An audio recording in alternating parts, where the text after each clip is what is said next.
Unipolar and bipolar Leeds, इसका मतलब क्या होता है? यूनी का मतलब होता है एक, बाई का मतलब होता है दो। इसका मतलब क्या होता है? एक, इसका मतलब दो। अब यूनिपोलर लीड का मतलब क्या होता है? हमारे पास सिर्फ एक side, only one side active होगी इलेक्ट्रोड की, सिर्फ एक साइड जो होगी एक्टिव होगी, किसकी? इलेक्ट्रोड की। ठीक है, अब इसमें जो एक इलेक्ट्रोड एक्टिव होगा, ठीक है, एक इलेक्ट्रोड एक्टिव होगा और दूसरा जो पॉइंट होगा इलेक्ट्रोड का, यानी कि वो होगा न्यूट्रल। ठीक है, अब इससे हम क्या करेंगे? इस एक्टिव इलेक्ट्रोड से हम इस न्यूट्रल को कंपेयर करेंगे, सिग्नल को कंपेयर करेंगे और बाद में रिजल्ट देंगे। बाईपोलर में क्या होगा? बाईपोलर हमारे पास होता है दोनों साइड, यानी कि इलेक्ट्रोड है, इलेक्ट्रोड की टू साइड्स एक्टिव है। अब इलेक्ट्रोड का मतलब क्या होता है? वही, इलेक्ट्रोड का मतलब होता है कि सिग्नल को कैप्चर करने वाली चीज़। ठीक है, अब इसमें दो इलेक्ट्रोड एक्टिव होंगे और हम इन दोनों के बीच के सिग्नल को मेजर करेंगे। हम इन दोनों के सिग्नल, फॉर एग्जांपल ये इलेक्ट्रोड है, ये दोनों साइड इलेक्ट्रोड के हैं और दोनों एक्टिव है, हम इन दोनों को मेजर करेंगे और इन दोनों को कंपेयर करके रिजल्ट देंगे। इसे हम क्या करते हैं? इसमें हम एक न्यूट्रल से हम क्या कर रहे थे? कंपेयर कर रहे थे रिजल्ट को। इसमें हम दोनों को कंपेयर करेंगे फिर रिजल्ट देंगे। ठीक है, अब सेकंड हम डिफरेंस क्या लिख सकते हैं? हमारा जो यूनिपोलर और बाईपोलर लीड का है कि जो हार्ट, ये जो हमारी यूनिपोलर लीड होती है, ये क्या करती है? हार्ट की इलेक्ट्रिकल एक्टिविटी को मेजर करती है। बाईपोलर लीड भी हार्ट की इलेक्ट्रिकल एक्टिविटी को मेजर करती है। ठीक है, अब ये एक पॉइंट से सिग्नल उठाएगी, यूनिपोलर लीड क्या करेगी? फॉर एग्जांपल इसने इस पॉइंट से सिग्नल उठाया, ठीक है, जहाँ से, जैसे कि फॉर एग्जांपल हम एक कान से आवाज़ सुनते हैं, यानी कि एक चीज़ एक पॉइंट से सिग्नल उठाती है। ठीक है, अब बाईपोलर लीड क्या करती है? बाईपोलर लीड भी हार्ट की इलेक्ट्रिकल एक्टिविटी को तो मेजर कर रही है, लेकिन ये क्या करेगी? ये दो पॉइंट के बीच का सिग्नल उठाती है। फॉर एग्जांपल जैसे कि हमने बात की कि दो पॉइंट इसके एक्टिव है, इसका एक पॉइंट एक्टिव है, यानी कि एक एक्टिव इलेक्ट्रोड है, तो इसमें से ये एक से सिग्नल उठाएगी और ये दो जगह से यानी कि सुन रही है। फॉर एग्जांपल जैसे कि हम दोनों कानों से सुन रहे हैं, यहाँ पर हम बात की हम एक कान से सुन रहे हैं, इसमें हम दोनों कानों से सुन रहे हैं, एग्जाम्पल के तौर पर हम कह रहे हैं। अच्छा, अब क्या होता है हमारे पास? थर्ड हम डिफरेंस क्या लिख सकते हैं अपना? हम लिख सकते हैं कि जो हमारा, अब इलेक्ट्रोड कहाँ लगाएंगे? यूनिपोलर लीड के जो हम बेसिकली लगाएंगे, यूनिपोलर लीड लगाएंगे हम चेस्ट पे, सीने पे लगाएंगे या फिर हम लिम्स पे लगाएंगे। लिम्स मतलब कि हाथ या फिर पैर। कहाँ लगाएंगे? चेस्ट पे या फिर लिम्स पे। ठीक है, इसका ये एक ही पॉइंट पर लगाई जा सकती हैं। ठीक है, अब बाईपोलर लीड बेसिकली क्या होंगी? ये लिम्स हाथ और पाँव पे। ठीक है, बाईपोलर जो हमारी लीड्स हैं हम हाथ और पाँव पे यानी कि लिम्स पे लगा सकते हैं, लिम्स यानी कि हाथ और पाँव, या फिर हम इसको लगा सकते हैं ये दो पॉइंट, बेसिकली दो पॉइंट, जैसे कि एक हाथ और एक पाँव पर लगाई जाती हैं। फॉर एग्जांपल एक हाथ और एक पाँव या फिर एक पाँव और एक हाथ। ठीक है, इन दो पॉइंट, यानी कि दो पॉइंट पर लगाई जा सकती हैं। अब फोर्थ हम डिफरेंस क्या ले सकते हैं? यूनिपोलर लीड, यूनि में क्या होता है? एक, यानी कि एक इलेक्ट्रोड एक्टिव होता है, तो उसका एक इलेक्ट्रोड जो होता है वो एक्टिव होता है। इस वजह से इसमें जो सिग्नल की डिटेल होगी वो कैसी होगी? जाहिर सी बात है, सिंपल होगी और स्पेसिफिक होगी, सिंपल होगी और स्पेसिफिक होगी। ठीक है, यानी कि क्योंकि क्या करिए, क्योंकि ये सिर्फ बिकॉज ये सिर्फ एक पॉइंट से क्या करिए? सिग्नल को उठा रही है, क्योंकि इसको एक पॉइंट से सिग्नल मिल रहा है। इसके मुकाबले में हमारा जो बाईपोलर लीड होगा वो कैसी होगी? डिटेल होगी और कॉम्प्लेक्स होगी। ठीक है, क्योंकि ये क्या करिए? बिकॉज ये दो पॉइंट से क्या करिए? सिग्नल को कैप्चर कर रही है। ठीक है, अब फिफ्थ डिफरेंस हम क्या लिख सकते हैं? इनका यूनिपोलर लीड जो होती है हमारी, इलेक्ट्रोड को पहले हम डिटेल से देख लेते हैं एक बार कि इलेक्ट्रोड क्या होता है। बेसिकली इलेक्ट्रोड का मतलब होता है वो डिवाइस होती है जो कि क्या करती है? इलेक्ट्रिकल सिग्नल्स हैं उनको डिटेक्ट करने की कोशिश करती है। इलेक्ट्रिकल सिग्नल को क्या करती है? डिटेक्ट करती है, पहचानती है या फिर मेजर करने की कोशिश करती है। अब एक इलेक्ट्रोड की अपनी कितनी साइड होती है? दो साइड्स नहीं होती हम ये नहीं कह सकते, बल्कि ये एक साइड से बॉडी को कॉन्ट्रैक्ट करता है और सिग्नल को पिक करता है। यानी कि क्या करता है ये बेसिकली क्या करेगा, जब बॉडी के साथ अटैच्ड हुआ तो ये क्या करेगा, वहाँ से सिग्नल को कैप्चर करने की कोशिश करेगा। हमने कहा यूनिपोलर लीड क्या होती है, उसकी एक साइड एक्टिव होगी, ठीक है। यानी कि यूनिपोलर लीड क्या करता है, एक पॉइंट जैसे कि चेस्ट या फिर लिम्फ सिग्नल को पिक करता है, ठीक है, और किसका कंपेयर करता है, एक न्यूट्रल पॉइंट के साथ। इसके मुकाबले में बाईपोलर लीड कैसी है, बाईपोलर लीड होती है ये दो, इसकी बाईपोलर लीड की दो इलेक्ट्रोड्स एक्टिव होते हैं, यानी कि दो पॉइंट जैसे कि लेफ़्ट आर्म और राइट आर्म के बीच के सिग्नल को पिक करती है, या फिर लेफ़्ट आर्म, हाथ और पाँव, इस तरीके से, ठीक है, उनके सिग्नल को कंपेयर करने की कोशिश करती है। अच्छा, यूनिपोलर लीड में एक इलेक्ट्रोड जो होता है सिग्नल पिक करता है और उसका कंपैरिजन हम न्यूट्रल पॉइंट से करते हैं। बाईपोलर लीड में क्या होता है, दो इलेक्ट्रोड सिग्नल पिक करते हैं और दोनों के बीच के डिफरेंस को मेजर करते हैं। अच्छा, यूनिपोलर और बाईपोलर लीड के कॉन्सेप्ट को समझने के लिए हम इसको थोड़ा सा और रिवाइज कर लेते हैं कि क्या क्या होता है। अब यूनिपोलर लीड हम बात कर चुके हैं, जैसे कि उसका एक पॉइंट इलेक्ट्रोड का एक्टिव होगा, यानी कि और क्या करेगी, उसका न्यूट्रल से कंपेयर करेगी। अगर हम इसकी एग्जांपल समझें तो हम इस तरीके से समझ सकते हैं कि यूनिपोलर लीड क्या होती है। जैसे कि फॉर एग्जांपल एक माइक्रोफोन है, माइक्रोफोन यानी कि हम बोल रहे हैं माइक्रोफोन को हम ले रहे हैं इलेक्ट्रोड, ठीक है। अब इससे क्या कर रहे हैं, माइक्रोफोन से आवाज़ को उठाई जा रही है और दूसरी जगह जो कि न्यूट्रल पॉइंट है हम उससे कंपेयर कर रहे हैं, ठीक है। अब यूनिपोलर लीड में बनावट ही कुछ इस तरीके से होती है कि इसमें सिर्फ एक इलेक्ट्रोड जो होता है वो एक्टिव होता है, जो कि सिग्नल को कैप्चर कर रहा होता है, बाकी एक रेफरेंस पॉइंट के तौर पर होता है। सिर्फ एक इलेक्ट्रॉन एक्टिव होगा और बाकी जो इलेक्ट्रोड होगा वो रेफरेंस पॉइंट के तौर पर जाना जाएगा, ठीक है। जो क्या करेगा, जो सिग्नल को नहीं उठाएगा बल्कि वो क्या करेगा, जो कि सिग्नल को नहीं उठाएगा बल्कि ये रेफरेंस पॉइंट या फिर हम इसको बोल सकते हैं ग्राउंड, रेफरेंस पॉइंट, ग्राउंड या फिर न्यूट्रल के तौर पर कहलाएगा। अब इस तरीके से बाईपोलर लीड की बनावट कैसी होती है कि इसमें क्या होता है, इसमें ख़ासियत ही ऐसी होती है बाईपोलर लीड में कि वो क्या करती है, दो जगह से सिग्नल को उठाती है और क्या करती है, दोनों के ही उसमें कंपैरिजन में रिजल्ट देती है।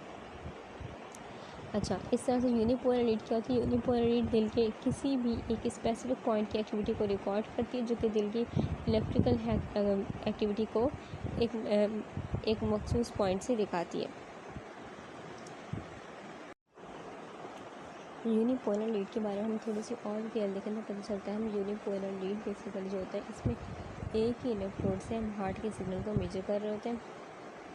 और ठीक है, ये जो इलेक्ट्रोड होता है हमारा यूनिपोलर लीड में, ये इलेक्ट्रोड अपने नीचे की एक्टिविटी को, ठीक है, या फिर उसकी तरफ यानी कि उसके आसपास की जो इलेक्ट्रिकल एक्टिविटी होती है उसको डिटेक्ट कर रहा होता है।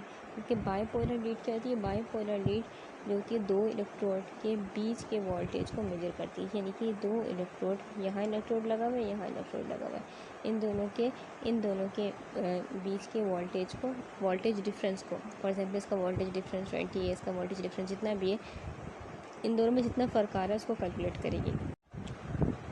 फॉर एग्जाम्पल यूनिपोलर लीड की अगर हम बात करें तो यूनिपोलर लीड जैसे कि चेस्ट है, अब चेस्ट लीड V1, जैसे कि फॉर एग्जाम्पल यूनिपोलर लीड की एग्जाम्पल में चेस्ट लीड V1 जो है वो क्या करेगी, वो अपने नीचे हमने चेस्ट पे लगाई तो ये क्या करेगी, अपने नीचे वाली इलेक्ट्रिकल एक्टिविटी को या फिर उसके आसपास जो इलेक्ट्रिकल एक्टिविटी है उसको डिटेक्ट करेगी। बाईपोलर लीड में क्या होता है, ये राइट आर्म फॉर एग्जाम्पल हमने लेफ्ट आर्म पे लगाई, एक इलेक्ट्रोड यहाँ लगा, एक इलेक्ट्रोड यहाँ लगा, और उनके दो इलेक्ट्रोड्स एक्टिव होते हैं, ठीक है। सॉरी, एक लीड यहाँ लगा, एक लीड यहाँ लगाई, ठीक है। अब ये राइट आर्म और लेफ़्ट आर्म पर दो इलेक्ट्रोड्स लगाते हैं और इन दो पॉइंट्स के बीच के हम वोल्टेज डिफरेंस को डिटेक्ट करते हैं। अब चेस्ट लीड जो हमारी होती है, chest lead for example chest lead unipolar इसलिए होती है क्योंकि क्या होता है, क्योंकि उनमें एक इलेक्ट्रोड होता है, ठीक है, जो कि चेस्ट पर लगाया जाता है और बाकी इलेक्ट्रोड जो होता है हमारा वो रेफरेंस पॉइंट या फिर न्यूट्रल पॉइंट होता है, हम उससे कंपेयर करते हैं। फॉर एग्जांपल हम बोलें तो यूनिपोलर लीड जैसे फॉर एग्जांपल हम एक जगह से सुन रहे होते हैं, एक जगह से सिग्नल को सुन रहे होते हैं और बाकी जगह से हम क्या कर रहे होते हैं, उसको कंपेयर कर रहे होते हैं, ठीक है। अब बाईपोलर लीड में क्या, जैसे कि आप दो जगह से सुन रहे हो ठीक है, और उन दोनों जगह के सिग्नल्स को कंपेयर कर रहे हैं। तो ये बहुत बड़ा डिफरेंस है यूनिपोलर और बाइपोलर लीड के दरमियान। एक्टिव इलेक्ट्रोड क्या होता है? एक्टिव इलेक्ट्रोड का मतलब होता है कि वो इलेक्ट्रोड जो कि दिल की इलेक्ट्रिकल एक्टिविटी को क्या करता है, डायरेक्टली रिकॉर्ड करता है। एक्टिव ये डायरेक्टली क्या करेगा, डायरेक्टली हार्ट की इलेक्ट्रिकल एक्टिविटी को रिकॉर्ड करता है। ठीक है, ये इलेक्ट्रोड जो होता है सिग्नल को उठाता है और उसे क्या करता है, ईसीजी मशीन तक भेजता है। हर लीड सिस्टम में एक या फिर ज़्यादा इलेक्ट्रोड हो सकते हैं, एक्टिव इलेक्ट्रोड हो सकते हैं, जो कि दिल के मुख्तलिफ पॉइंट से सिग्नल उठाते हैं। फॉर एग्जांपल हमारे यूनिपोलर में एक एक्टिव है और बाईपोलर में 2 एक्टिव इलेक्ट्रोड है। ठीक है, अब रेफरेंस पॉइंट क्या होता है? रेफरेंस पॉइंट होता है, रेफरेंस पॉइंट वो इलेक्ट्रोड या फिर इलेक्ट्रोड का ग्रुप होता है जो कंपैरिजन के लिए इस्तेमाल होता है। यानी कि ये सिग्नल को डायरेक्टली नहीं उठाता, बल्कि ये क्या करता है, बल्कि एक्टिव इलेक्ट्रोड के सिग्नल के मुकाबले में बेस लाइन प्रोवाइड करता है। यूनिपोलर लीड में, यूनिपोलर लीड में रेफरेंस पॉइंट क्या होता है? यूनिपोलर लीड में रेफरेंस पॉइंट एक न्यूट्रल या फिर कंबाइंड सिग्नल होता है, जो कि ग्राउंड या सेंट्रल टर्मिनल कहलाता है। फॉर एग्जाम्पल अगर हम यूनिपोलर लीड की बात कर रहे हैं तो हम जैसे कि चेस्ट V1 लीड में, इसमें क्या होता है, V1 इलेक्ट्रोड जो चेस्ट पर लगाया जाता है और सिग्नल उठाता है। ठीक है, अब इसका रेफरेंस पॉइंट क्या होता है? चेस्ट टर्मिनल, जो कि बाकी इलेक्ट्रोड से कंबाइंड सिग्नल होता है और बेसलाइन प्रोवाइड करता है। इस तरीके से बाईपोलर लीड में क्या होता है? बाईपोलर लीड जैसे कि इसमें लीड 1 है, लीड 1 में क्या होता है, राइट आर्म और लेफ्ट आर्म अपने इलेक्ट्रोड जो दोनों सिग्नल उठाते हैं और कंपैरिजन के लिए एक दूसरे के मुकाबले में सिग्नल भेजते हैं। इस तरह से एक्टिव इलेक्ट्रोड और रेफरेंस पॉइंट मिलकर दिल की इलेक्ट्रिकल एक्टिविटी को रिकॉर्ड करते हैं। ठीक है,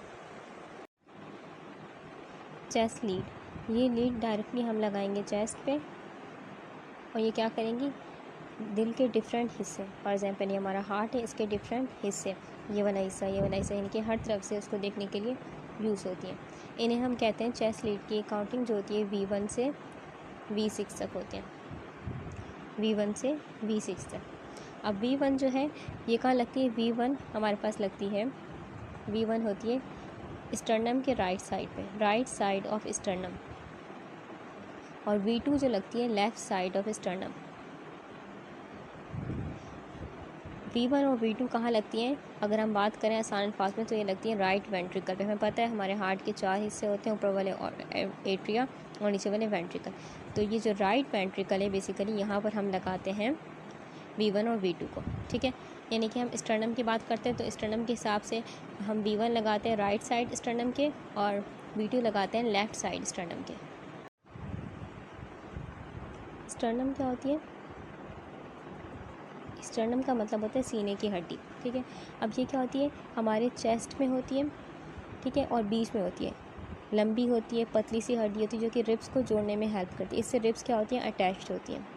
स्टर्नम के 3 पार्ट्स होते हैं, मैन्यूब्रम, बॉडी एंड हमारे पास होता है ज़िफॉइड प्रोसेस। मैन्यूब्रम क्या होती है? मैन्यूब्रम वो हड्डी होती है यानी कि ऊपर वाला हिस्सा, हम क्या बोलते हैं मैन्यूब्रम को? स्टर्नम के ऊपर वाला हिस्सा, ऊपर वाला हिस्सा ये है।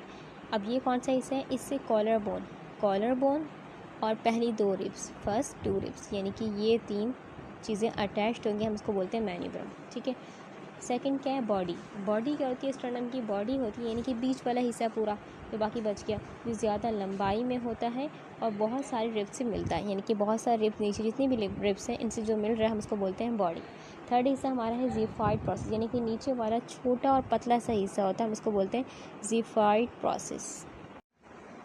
अच्छा, अब V1 को हम लगाएंगे कहाँ? V1 इलेक्ट्रोड को हम V1 इलेक्ट्रोड को लगाएंगे, इस इलेक्ट्रोड को हम राइट साइड स्टर्नम में। ठीक है, अब स्टर्नम कॉलर बोन को हटा दें, अब स्टर्नम की राइट साइड, ठीक है, यानी कि राइट साइड होगी हमारी and this is left side. तो हमने स्टर्नम के राइट साइड पे 4th इंटरकोस्टल स्पेस, ये first rib, second rib, third rib, fourth rib, यानी कि 4th और 5th रिब के दरमियान वाले गैप को हम कहेंगे 4th इंटरकोस्टल स्पेस। ठीक है, और 4th इंटरकोस्टल स्पेस यानी कि हमने ढूंढ लिया। अब क्या करेंगे? बिल्कुल इस गैप के अंदर हम स्टर्नम के बिल्कुल साथ लगा देंगे V1 को। ठीक है, बिल्कुल साइड में प्लेस कर देंगे।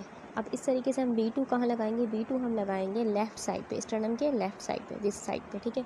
अब इसको क्या करेंगे, फोर्थ इंटरकोस्टल स्पेस ढूंढेंगे, वही कॉलर बोन को हटा दें, first rib, second rib, third rib, fourth rib, ठीक है।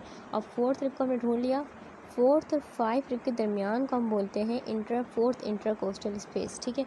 तो फोर्थ रिब के बिल्कुल दरमियान इसके गैप में हमने स्टर्नम के साथ लगा दिया, ठीक है। V2 इलेक्ट्रोड को इस तरीके से हमने प्लेस कर देना, ठीक है। अब ये क्या हमारे पास है कि V3 और V4 का हमने कहाँ लगाना है, इंट्रावेंट्रिकुलर सेप्टम। इंट्रावेंट्रिकुलर सेप्टम क्या होता है, का मतलब होता है वेंट्रिकल, ये हमारे एट्रिया हैं, फिर हमारे वेंट्रिकल्स होते हैं हार्ट के ना। तो वेंट्रिकल्स के दरमियान, फॉर एग्जाम्पल ये वेंट्रिकल, तो वेंट्रिकल 2 होते हैं, तो इनके दरमियान जो होती है दीवार होती है, एक थिक मस्कुलर वॉल होती है जो हार्ट के दोनों लोअर चैम्बर्स वेंट्रिकल्स को सेपरेट करती है, ठीक है। अब इसी हम दीवार को बोलते हैं इंटरवेंट्रिकुलर सेप्टम, यानी कि इंटरवेंट्रिकुलर 2 वेंट्रिकल को अलग करने वाली दीवार। V4 को हमने कहाँ लगाना है, V4 को हमने लगाना है कॉलर बोन, हमारी क्लेविकल। फॉर एग्जांपल हमारी ये स्टर्नम है, स्टर्नम के पहले क्या होती है, यहाँ पर क्लेविकल होती है जो कि कॉलर बोन कहलाती है, ठीक है। अब कॉलर बोन और स्टर्नम यानी कि ब्रेस्ट बोन, सीने की हड्डी को आइडेंटिफाई कर लिया हमने, पहचान लिया। फिर हम क्या करेंगे, फिफ्थ इंटरकोस्टल स्पेस को लोकेट करेंगे।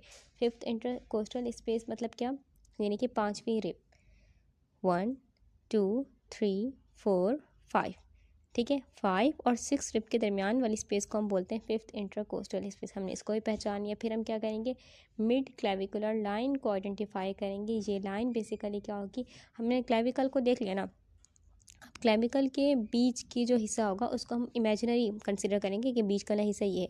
फिर हम फॉर एग्जांपल हमने एक इमेजिनरी लाइन ड्रॉ कर ली, ठीक है। अब इमेजिनरी लाइन ड्रॉ करेंगे, नीचे नीचे जाएंगे, ठीक है। अब ये लाइन जो होगी क्लेविकल के मिडिल से नीचे चेस्ट तक जाती है, ठीक है।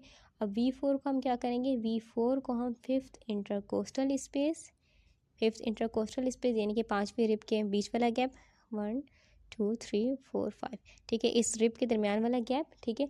और लेफ़्ट साइड पे, इंटरकोस्टल स्पेस के लेफ़्ट साइड पे, लेफ़्ट साइड पे, ठीक है, मिड क्लेविकुलर लाइन पे प्लेस कर देंगे।